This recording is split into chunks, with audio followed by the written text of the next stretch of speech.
Mesdames et messieurs, bonsoir et bienvenue dans ce journal dont voici le sommaire. Relocalisation et modernisation des marchés du Grand Conakry, le gouvernement accélère la coordination avec les autorités communales. À la primature, le Premier ministre a réuni les responsables urbains et communaux en exigeant d'eux des solutions rapides à suivre dans ce journal. Parc national de Soya-Sabouya, une mission de l'Union européenne est en visite de terrain. L'objectif est d'apprécier le niveau d'engagement des communautés riveraines dans la gestion de ce futur parc. À suivre également dans ce journal. À la fin de cette édition, nous nous intéresserons au partenariat qui vient d'être signé entre le groupe Circus Baobab et la fondation KPC pour l'humanitaire. C'est tout pour le sommaire.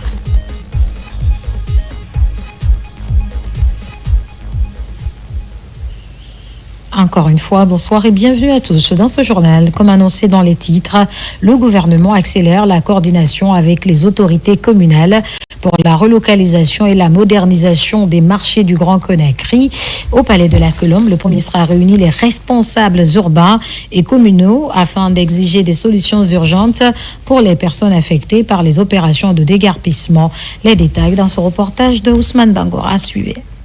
Au Palais de la Colombe, le Premier ministre, chef du gouvernement, a présidé une séance de travail élargie, réunissant la gouverneure de la ville de Conakry, le secrétaire général du ministère de l'Urbanisme, ainsi que les 13 présidents des délégations spéciales des communes de la capitale. Cette rencontre vise à faire le point sur la situation des vendeurs affectés par les opérations de déguerpissement et à accélérer leur réinstallation dans les espaces appropriés. Nous avons hérité d'une longue pratique de mauvaise gouvernance qui fait que les marchés qui devraient être installés ont été spoliés et vendus. Les cimetières ont été spoliés, vendus. Là où on devrait construire des écoles, tout cela a disparu. Mais la population ne fait que croître et les besoins indispensables doivent être satisfaits. À la suite du déguerpissement, on ne peut pas laisser les gens dans la nature, parce que sinon la nature a horreur du vide. Si on ne trouve pas de place, on cherchera une autre place, même si ce n'est pas l'endroit initial, on cherchera autrement, et donc on sera toujours dans la logique, disons, de cette lutte sans fin, et ça, ce ne serait pas utile. Donc, ceux qui n'ont pas pu relocaliser les déguerpis, Madame la gouverneure, qu'on le sache et qu'on cherche une solution alternative le plus rapidement possible dans la commune. Ça, c'est l'urgence. Ça ne sert à rien de régler les questions comme des sapeurs-pompiers et de ne pas éteindre définitivement le feu. D'où la nécessité absolue pour les 13 collectivités locales et peut-être même pour certains centres d'indiquer les espaces susceptibles d'être aménagés ou d'être affectés pour la construction de véritables marchés dignes de ce nom. Parce que c'est ça la solution définitive. Mais il faut trouver l'espace et à partir de ce moment-là, on mettra tout en œuvre pour rechercher les financements et les modalités, disons, d'accompagnement par plusieurs bailleurs pour qu'on puisse construire des marchés dignes de ce nom. Dans la même dynamique, les 13 communes ont été invitées à soumettre des propositions d'espace dédiées à la construction provisoire de marchés. La gouverneure de la ville de Conakry a pour sa part présenté l'état des dispositions déjà engagées sur le terrain. À date, toute la Guinée a vu le marché de Anko 5 est en train d'avancer à grands pas pour le recasement des femmes déguerpies sur le marché de Anko 5. Matoto, la même chose. Et Matam, pour ceux qui ont été dégagés à Madina, un endroit est en train d'être trouvé à Matam, mais aussi la reconstruction imminente du marché de Avaria en hauteur pour pouvoir contenir les femmes des marchés. Il y a aussi le marché de Lambagni, mais aussi Sanoya. Toutes les communes concernées au niveau des marchés, la situation est sous contrôle, sous l'autorité du Premier ministre, chef du gouvernement, et toutes les entités concernées sont à pied d'œuvre pour trouver ces solutions très rapidement. Les autorités assurent qu'un suivi rigoureux est en cours en vue de l'aménagement progressif des sites requis. tout en anticipant la reconstruction du marché d'Avaria, avec pour propriété la continuité des activités communales dans des conditions sécuritaires et mieux organisées. À présent, mesdames et messieurs, nous allons recevoir sur ce plateau M. Ansoumane Toumani Camara, directeur de la DIRPA, Direction de l'information et des relations publiques des armées, porte-parole du ministère de la Défense nationale pour un important communiqué. Bonsoir, bienvenue, à vous la parole. Bonsoir. Communiqué de l'état-major général des armées.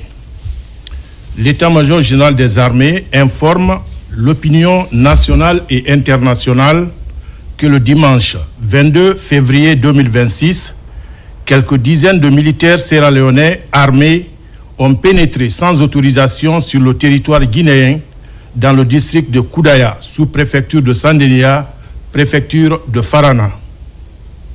À cet endroit situé à 1,4 km de la ligne frontalière, précisément au point coordonné 9 degrés 59 minutes 4,9 secondes nord, 11 degrés 11 minutes 17,6 secondes ouest, ils ont installé une tente et hissé leur drapeau national.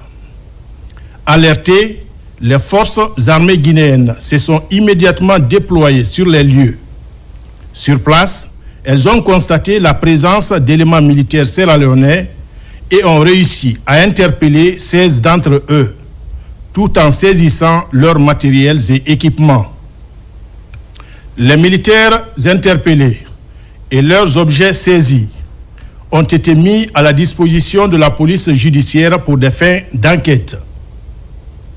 L'état-major général des armées félicite les unités engagées pour leur réactivité et leur sens du devoir. Par la même occasion, il appelle les forces de défense et de sécurité à renforcer la vigilance et à rester mobilisés pour la protection et la défense de l'intégrité territoriale de Guinée. Conakry, le 24 février 2026, le chef d'état-major général des armées, général de corps d'armée Ibrahima Souri Bangoura.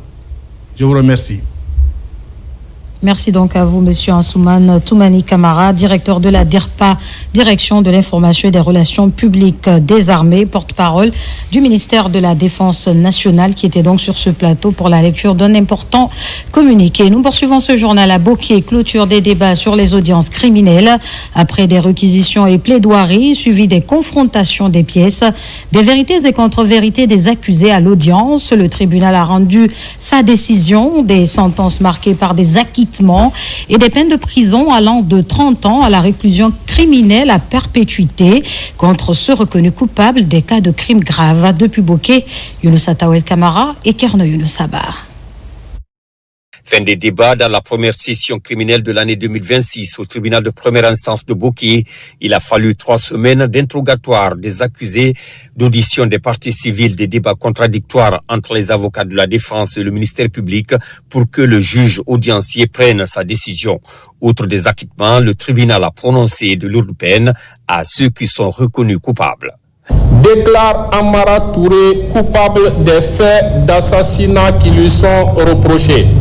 Pour la répression, le condamne à la réclusion criminelle à perpétuité assortie d'une période de sûreté de 30 ans. Déclare Lamine Traoré coupable des faits de viol mis à sa charge. Pour la répression, le condamne à 20 ans de réclusion criminelle. Déclare Alia Kamara non coupable des faits de viol mis à sa charge. En conséquence, le renvoi des fins de la poursuite pour crime non imputable. Déclare Mamadou Maka Diallo coupable des faits d'atteinte sexuelle qui lui sont reprochés. Pour la répression, le condamne à 1 an d'emprisonnement.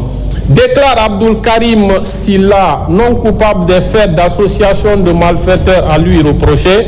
En conséquence, le renvoi des fins de la poursuite pour crime non constitué. Déclare cependant Abdul Karim Silla coupable des faits de tentative d'assassinat et tentative de vol qui lui sont reprochés. Pour la répression, le condamne à 15 ans de réclusion criminelle. La liste des condamnés est longue. Mamadou Tafsirba, coupable des faits d'assassinat, écope de 30 ans de réclusion criminelle. Mamadou Bobo Diallo, lui, a été condamné à 15 ans pour viol, tandis que Mamadou Diankoulibaly, coupable des faits de viol, va purger 3 ans de prison. Cette clôture a été marquée par des condamnations, mais aussi des acquittements. En tout état de cause, nous, représentants de la société, nous sommes satisfaits, très satisfaits des peines prononcées et des acquittements que nous avons suivis à l'audience. Aussi, le tribunal constate l'extinction de l'action publique à l'égard de Djibril Kamara pour cause de décès, alors que Seydou Bassouma, alias Varane, et Souleymane Silla, alias Bellingham, coupables des faits d'assassinat, sont condamnés à la perpétuité. Deuxième grand titre de ce journal, dans le cadre de l'exécution du projet Natura, une mission conjointe Union européenne, cantonnement forestier et autorités locales de Ourekaba était récemment à Tonfoli et à Sogoroya pour apprécier le niveau d'engagement des communautés riveraines dans la gestion du futur parc national Pinseli Soya Sabouya. Les détails dans ce reportage de Mamadou Paté-Baldé, notre correspondant basé à Mamou. Dans le futur parc national de Pinseli Soya Sabouya, la préservation des espèces constitue un défi majeur pour le ministère de l'Environnement et du Développement durable et ses partenaires. À Tonfili, cette approche se traduit par l'appui au groupement maraîcher à travers des pratiques agroécologiques mises en œuvre par la WCF avec l'appui de l'Union européenne. Dès que la WCF est venue ici, nous, en tant que les femmes, on a eu beaucoup d'aide par rapport à ça. La scolarité de nos enfants, on enlève dans ça. On ne fatigue plus maintenant nos maris par rapport à les dépenses. Donc vraiment, nous sommes contentes. On dit grand merci à la WCF. En plus, la WCF, sur financement de l'Union européenne, a réalisé à Sogoroya un pâturage moderne dans le cadre de la protection des écosystèmes. Ce pâturage assure la protection et la surveillance des bovins contre les carnivores sauvages. La capacité de ces sites, ça va aux environs de 3300 têtes. C'est dans le cadre de lutter contre les conflits entre les éleveurs et les agriculteurs et lutter contre la déforestation. Dans le but d'atteindre les objectifs visés et accompagner l'Office guinéen des parcs nationaux et réserves de faune dans la protection de l'écosystème, l'Union européenne reste résolument engagée à poursuivre son appui aux communautés riveraines.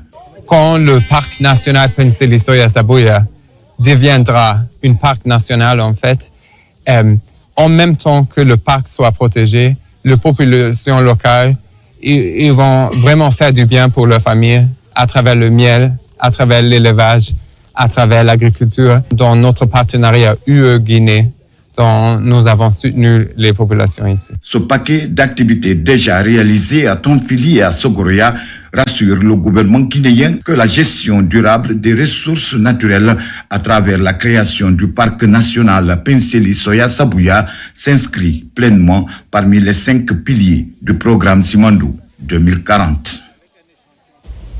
Dans le sud du pays, précisément en Zérékoré, la protection de la forêt classée du Mont Béraud passe désormais par les salles de classe. Des enseignants viennent d'être formés pour intégrer l'éducation environnementale dans leurs pratiques pédagogiques. Le projet s'inscrit dans le cadre de l'engagement communautaire pour la conservation de ce patrimoine forestier. Lancé Kamisoko, reportage. Le projet de désenclavement des zones de production rizipiscicole entre dans sa phase terminale en Guinée forestière, couvrant la Basse-Guinée et 5 préfectures de la région administrative de Zérékoré. Il est mis en œuvre par le ministère de l'Agriculture dans le but de booster la productivité et faciliter l'écoulement des produits vers les marchés urbains. Il était prévu 324 km de pistes rurales en Guinée forestière et 10 ponts. Aujourd'hui, nous sommes dans la phase terminale. Et nous avons achevé 260 km de pistes réceptionnées définitivement.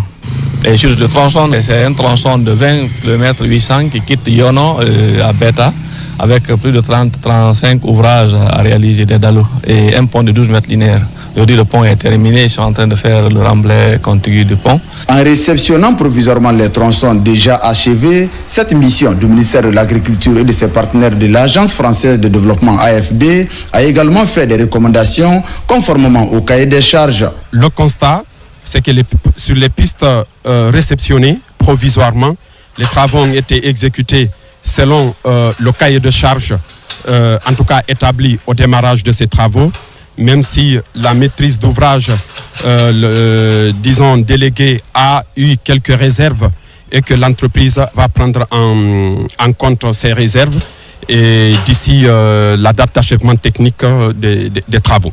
À peine mises en service, ces pistes rurales font déjà le grand bonheur des usagers qui étaient autrefois confrontés à des difficultés énormes d'accès. Avant, la route était mauvaise, mais actuellement, grâce à ce projet, la route, ça va un peu. Et je viens de quitter Aloula comme ça, je n'ai même pas fait 2 heures sur la route, je suis rentré chez moi. Cette initiative de pistes rurales émane de la volonté des autorités guinéennes à lutter contre l'insécurité alimentaire et nutritionnelle par le biais du désenclavement des zones de production agricole du pays.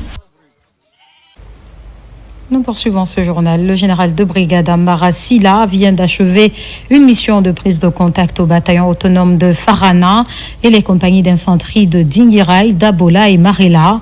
Cette tournée s'inscrit dans le cadre du renforcement de la cohésion et de la coordination entre le commandement régional et les différentes unités déployées sur le terrain. Partout, le commandant de la 3e région militaire a mis un accent particulier sur le professionnalisme, la discipline et le sens élevé du devoir des forces de défense et de sécurité sur le terrain. Adjudant-chef Omar Kamara, correspondant de la presse militaire. Le commandant de la 3e région militaire de Kankan, le général de brigade Amara Silla, a bouclé sa tournée de prise de contact dans les unités relevant de sa sphère de commandement. Une tournée qui a pour objectif de répercuter le message de félicitations, d'encouragement du chef de l'État, le président Mamadou Doumbouya, aux forces de défense et de sécurité, puis de la hiérarchie militaire, d'une part, ensuite s'imprégner des réalités opérationnelles du terrain. Je suis porteur de message du chef d'état-major de l'armée de terre et toute la hiérarchie militaire pour d'abord vous remercier de la discipline que vous avez bien observée. Les événements qui se sont succédés, je vais dire le référendum, les élections présidentielles, ils m'ont également chargé de vous dire de redoubler d'efforts. Certes, nous le savons que vous travaillez main dans la main et qu'aujourd'hui, la défense et la sécurité de la zone qui vous incombe, vous l'assurez correctement. Le commandant de région a martelé sur la vigilance et la redynamisation de cette sécurité.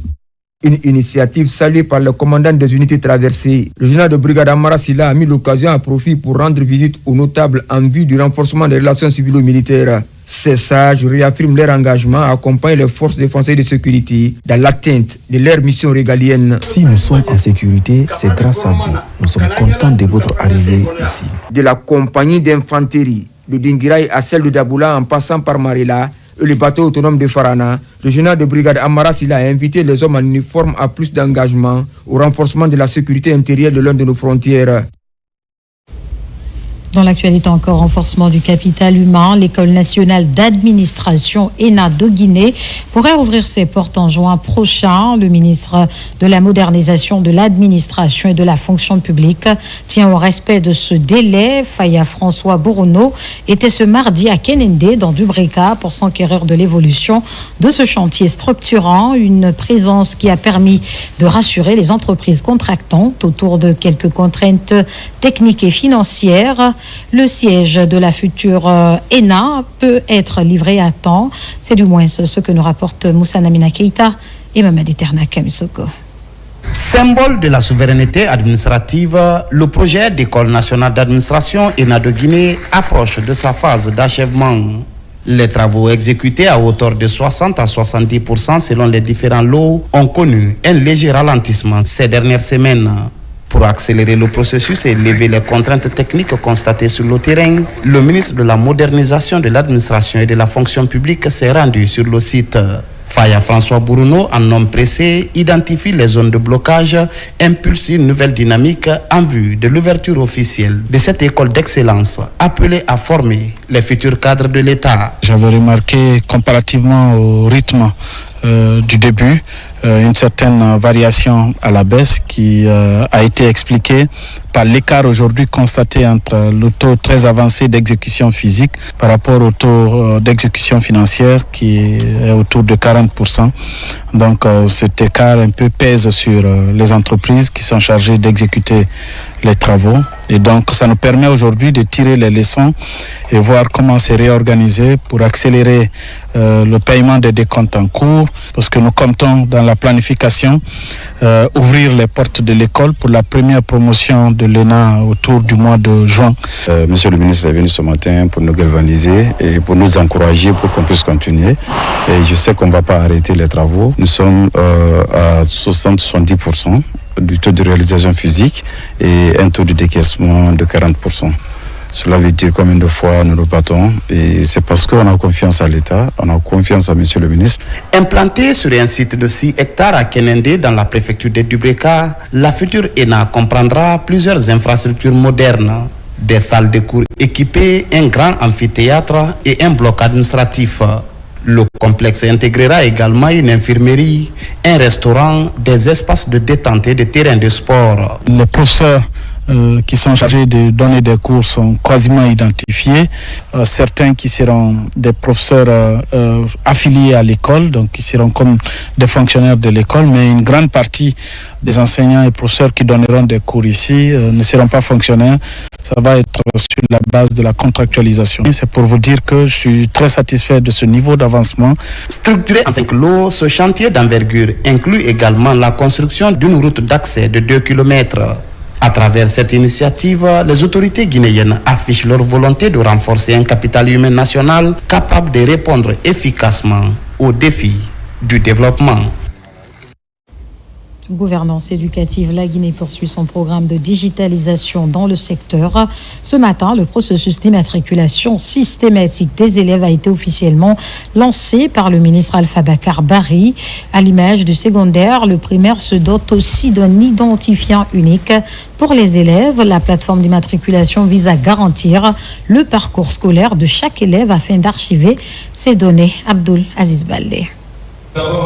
C'est un pas géant pour le système éducatif en Guinée, plus précisément au niveau primaire. Un processus d'immatriculation systématique des élèves est lancé ce mardi à Conakry.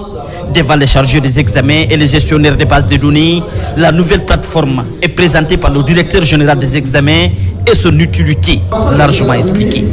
L'attribution d'un identifiant unique à chaque enfant dès son admission au primaire permettra de fiabiliser durablement les données scolaires, de supprimer les doublons et les incohérences statistiques, d'assurer la traçabilité complète du processus scolaire, du primaire au lycée, à l'enseignement technique, pourquoi pas au supérieur, de renforcer la transparence dans la gestion des évaluations, d'améliorer la planification des infrastructures et des ressources humaines. Pour sa toute première rencontre avec les acteurs de l'éducation, le ministre Alpha Bakar Barry invite les cadres à un engagement collectif pour une gouvernance éducative accessible. La gestion du parcours des élèves et l'attribution d'un identifiant unique dès au primaire restent entre autres principaux résultats. La gestion des effectifs de l'éducation nationale est un problème parce que nous avons un système qui est assez grand et centralisé. Et ce système ne peut survivre dans son approche actuelle que si nous avons un système de gestion de données efficace. Nous nous réjouissons un peu d'un titre. Pourquoi? Parce que ça va nous aider à maîtriser nos données. Ça va nous aider à avoir des statistiques réelles, des statistiques conformes à celles qui évoluent sur le terrain. Parce que quand tu as des données réelles, ça t'amène à pouvoir prendre des décisions. Pendant des jours de travaux, ces acteurs de l'éducation vont se familiariser avec plusieurs modules sur l'ère numérique.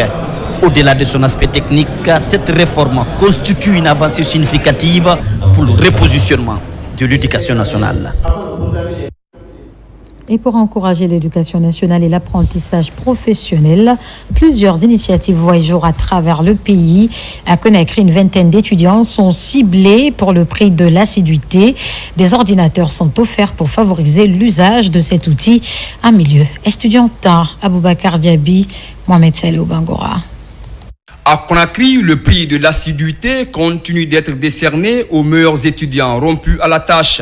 Au compte de sa 4e phase, cette récompense éducative vise les étudiants de l'école supérieure de commerce et de management située au quartier Lambagny. Elle intègre un don d'équipement constitué d'ordinateurs pour faciliter l'apprentissage en faveur des étudiants inscrits en licence et master ainsi que du BTS. Il n'y a pas un critère fixe.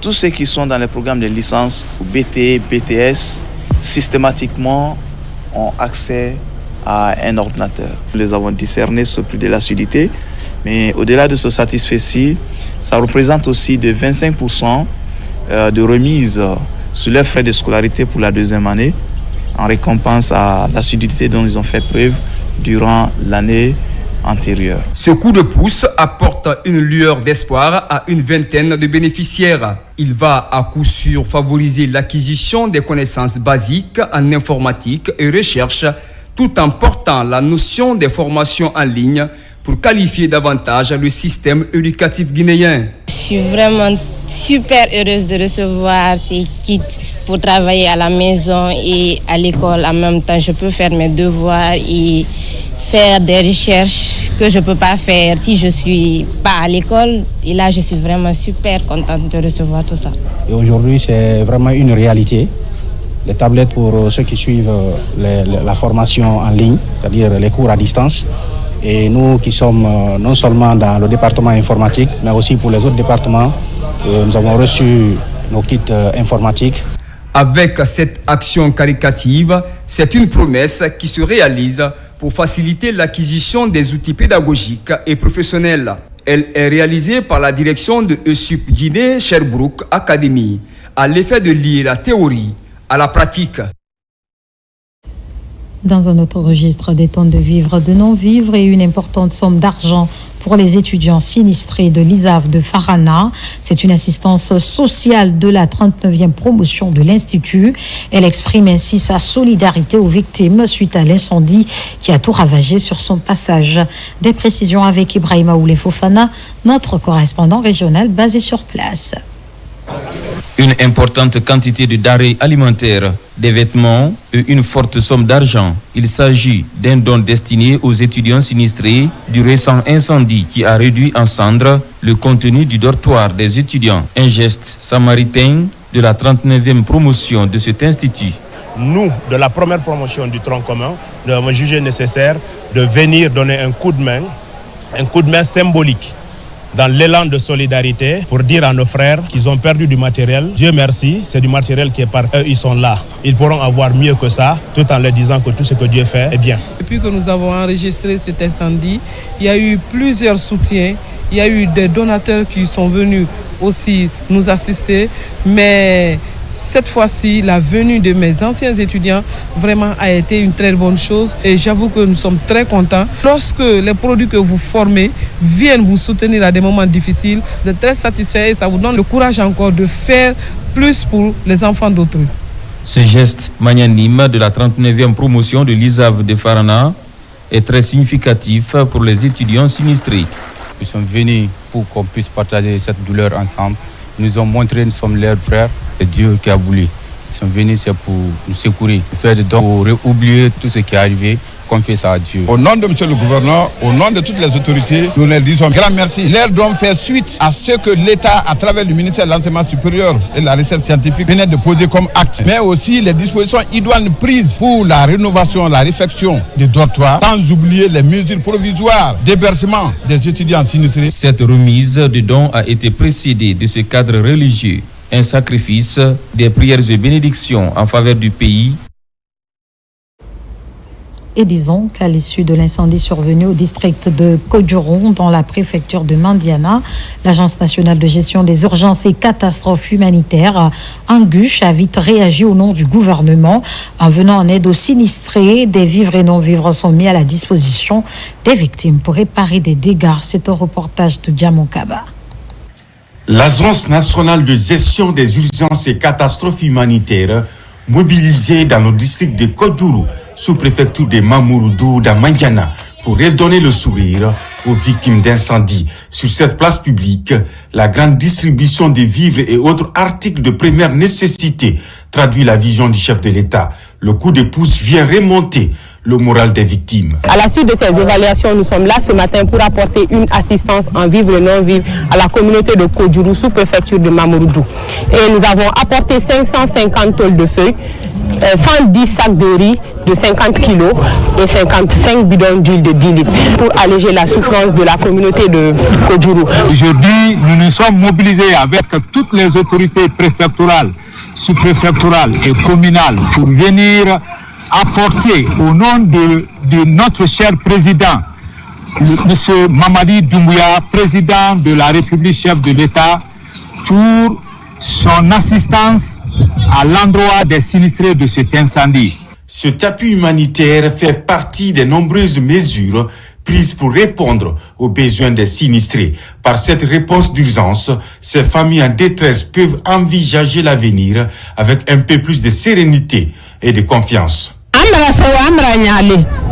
Dans nos différents foyers, la joie est immense d'avoir réceptionné ce don de l'État.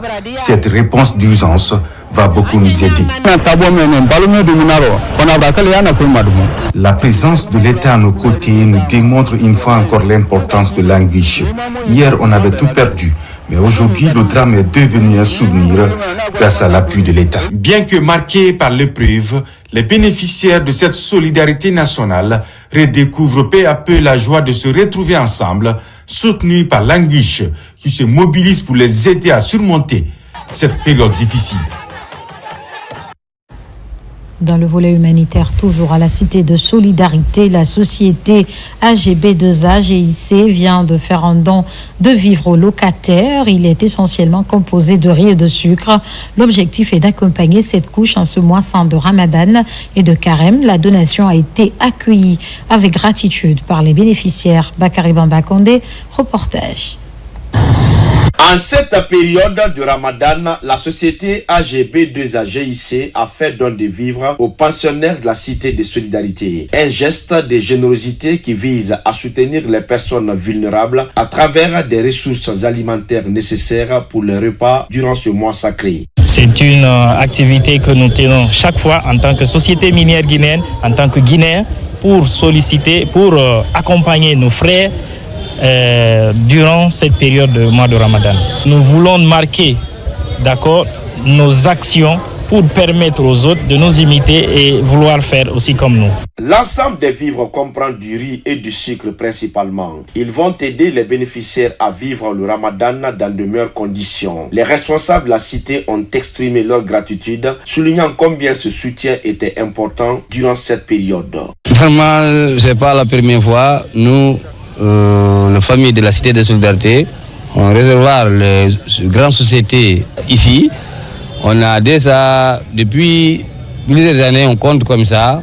On est en train de bénéficier avec eux. Ce geste ne me surprend pas de la part de AGB2A par la voix de son directeur général, Dr Ahmed Kanté, qui n'est pas à sa première. Alors ce geste est un grand soulagement pour la population d'ici. En agissant en faveur des personnes démunies, AGB2A GIC veut renforcer les liens communautaires, rappeler l'importance de l'entraide et faire du Ramadan un moment de partage et de solidarité. Et disons que c'est un geste symbolique émanant d'une histoire personnelle. La découverte du diabète chez Aïssatou Nabé depuis la petite enfance. Après des années de résistance, elle revient au pays pour prêter main forte aux enfants souffrant du diabète. À travers la structure Fleur Infantine, plusieurs kits médicaux leur sont mis à disposition. Mohamed Seyar Souma pour en savoir plus. Elle est partagée entre douleur et rêve d'enfance. À 3 ans, une maladie chronique s'invite dans son quotidien. Après de multiples interventions en Guinée puis en France, Aïssatou Nabé retrouve l'équilibre face au diabète. Maintenant âgée de 25 piges, le combat contre son pire cauchemar est déclenché. Une lutte sans armes, mais avec le cœur vis-à-vis des compatriotes souffrant de la même pathologie. La générosité s'installe par l'offre de matériel nécessaire. Plusieurs équipements médicaux, des appareils, des insulines, et aussi des médicaments pour les diabétiques avec plusieurs effets de soins qu'on peut utiliser, des lingettes pour la propriété des diabétiques parce que les infections c'est interdit dans la santé en étant diabétique. J'ai amené tout ceci pour pouvoir les partager aux différents enfants malades. Le choix est porté sur l'hôpital Antanor de Matoto, une structure spécialisée dans la prise en charge du diabète. Je tiens à remercier de façon solennelle ONG Flore Enfantine qui s'est mis à la disposition et aussi à la portée extensive pour aider les enfants diabétiques avec autres maladies. Pendant ce temps, le département de la santé manifeste sa reconnaissance, mais les efforts restent à poursuivre. Le don de matériel que nous réceptionnons aujourd'hui vient renforcer la capacité de cet hôpital à améliorer les conditions de suivi et contribuer à sauver des vies. Au-delà de ce matériel, c'est un message fort de solidarité, d'engagement et d'espoir qui est adressé aux enfants et à leurs familles. Le diabète devient de plus en plus infantile. Le cas Issatou est illustratif. En Guinée, selon les données officielles, près de 1900 enfants diabétiques sont suivis. La moitié des patients se retrouvent à Conakry. Intéressons-nous à présent à ce don d'équipements médicaux à l'hôpital préfectoral de l'Elouma. C'est un geste de la coordination des associations de la commune urbaine de l'Elouma en France et ses partenaires. L'objectif est d'améliorer la qualité des soins et sauver la vie des concitoyens. Ce don vient ainsi renforcer les efforts du gouvernement quant à l'amélioration sanitaire qui reste une priorité inscrite dans le programme Simandou 2040. Sarafdine Diallo, Nabila Moussa Kamara. Ce don de matériel médical comprend notamment des lits médicalisés, des brancards, des fauteuils de soins et des chariots d'urgence. Un geste de la coordination des associations de la commune urbaine de l'Elouma en France, déterminé à sauver des vies à l'hôpital préfectoral de l'Elouma. À travers cette action, l'objectif poursuivi est clair. Renforcer concrètement les capacités de l'hôpital de l'Elouma et améliorer les conditions de prise en charge des patients dans un esprit de solidarité durable, de responsabilité collective et de partenariat respectueux des engagements pris. Au nom du ministère de la Santé et de l'Hygiène publique, le directeur de l'hôpital préfectoral de l'Elouma exprime sa gratitude aux donateurs et s'engage à faire un usage responsable et efficace de ces équipements sanitaires. Aujourd'hui, ce partenariat fructueux, illustré par ce don de la diaspora de l'Elouma, nous ouvre les portes d'un fruit prometteur pour les soins de santé dans notre région. Nous avons désormais l'opportunité d'améliorer considérablement le diagnostic, le traitement de nombreuses affections. Aujourd'hui, nous célébrons bien plus qu'un simple don de matériel médical. Nous célébrons un élan de solidarité, un acte de patriotisme local, un engagement sincère de nos fils et filles de l'Elouma, de la diaspora envers leur terre natale. La coordination des associations de la commune urbaine de l'Elouma en France poursuit depuis plusieurs années des actions citoyennes et patriotiques en faveur du développement de leur préfecture. Par ailleurs, la salle des congrès du Palais du Peuple a récemment servi de cadre à la célébration du mérite politique en Guinée, intitulée La Nuit du mérite et de la reconnaissance. L'événement est à sa première édition. Il est organisé par l'Association des femmes des communautés membres de l'Union africaine. C'est un reportage de Mekine Moussa Kamara et Abdoulaye Diallo. En 2025, le peuple de Guinée a voté pour élire son président de la République et adopter sa nouvelle constitution dans un climat calme. Une maturité politique due à l'implication majeure de 3 personnalités d'exception. Mamadi Doumbouya, président de la République, Amadou Ouriba, premier ministre chef de gouvernement, et Yenabou Touré, la directrice générale des élections. Pour encourager la culture du mérite et de l'excellence en Afrique, une soirée est organisée à Conakry par l'Association des femmes des communautés membres de l'Union africaine. Elle est intitulée « La nuit du mérite et de la reconnaissance » dans sa première édition. Je remercie le président de la République, M. Doumbouya. Il a confondu tout le monde Pas de Peul, pas de Malinké, pas de Soussou. Tout le monde, tous les Guinéens sont unis. Donc pour cela, on a organisé cette soirée de mérite, de reconnaissance politique. Bon, je suis très émue, très contente et c'est en l'honneur de toutes les femmes de Guinée, et précisément en l'honneur des femmes de la Direction générale des élections, du MATD. Et ce prix montre à suffisance que les femmes peuvent occuper des hautes fonctions, des postes de responsabilité et l'assumer avec brio comme les hommes. Donc nous devrions continuer à nous donner la main, travailler ensemble. Cette organisation est représentée dans 54 pays. Elle a pour mission de promouvoir la démocratie, la paix et le développement. Je suis ému. Je suis très ému. Et c'est normal d'encourager quelqu'un dans son travail. Là, ça va lui donner le courage de faire beaucoup. Une pléiade de célébrités de la musique africaine sont de la partie pour rendre hommage à ces personnalités accomplies. Pour finir, signature d'une convention de partenariat entre la troupe Circus Baobab et la fondation KPC pour l'humanitaire. L'enjeu est double, faciliter la formation et créer l'emploi par le biais de la promotion du spectacle vivant. Ce contrat de 3 ans renouvelable met le secteur privé au service du premier groupe de cirque en Afrique de l'Ouest. Fodé Camara. Depuis plus de 2 décennies, la troupe Circus Baobab porte très haut le tricolore national sur des scènes internationales par des prestations artistiques dynamiques, mêlant savamment acrobatie et danse traditionnelle. Pour redynamiser ce groupe de cirque contemporain de renommée mondiale, la fondation KPC pour l'humanitaire vient de sceller un contrat de partenariat avec la direction générale de Circus Baobab sous l'égide du ministère de la Culture, du Tourisme et de l'Artisanat. Ce qui se passe aujourd'hui avait une forte symbolique.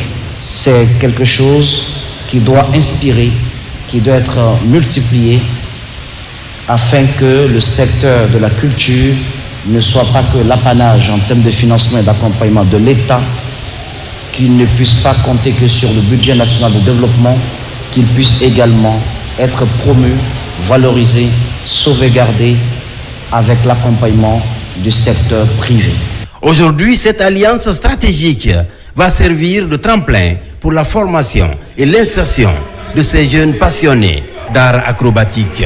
Accompagnés par la voix envoûtante de l'artiste Petit Kanya, la chorégraphie de ces jeunes pétris de talent a émerveillé le PDG du groupe Guico Press lors de l'investiture du chef de l'État, Mamadi Doumbouya.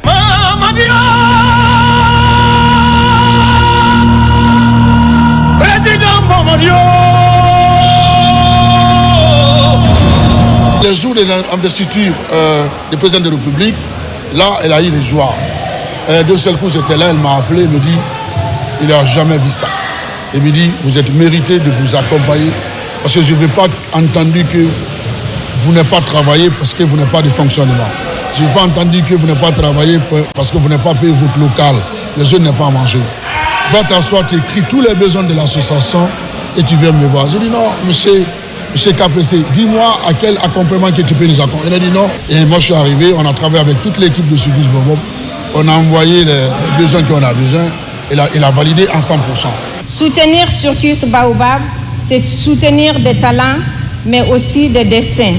C'est investir dans une jeunesse qui mérite d'être encadrée, valorisée et encouragée. Avec l'accompagnement des mécènes et des pouvoirs publics, Circus Baobab, le premier groupe de cirque d'Afrique de l'Ouest, s'engage à promouvoir davantage l'image de marque de la Guinée à l'international par des spectacles débordants d'énergie et de créativité. C'est cet élément, mesdames et messieurs, qui met fin à ce journal. Remercie à tous de l'avoir suivi. L'actualité se poursuit sur nos antennes. Guinée, notre paradis, terre de richesse, d'opportunités et d'innovation. Bonsoir.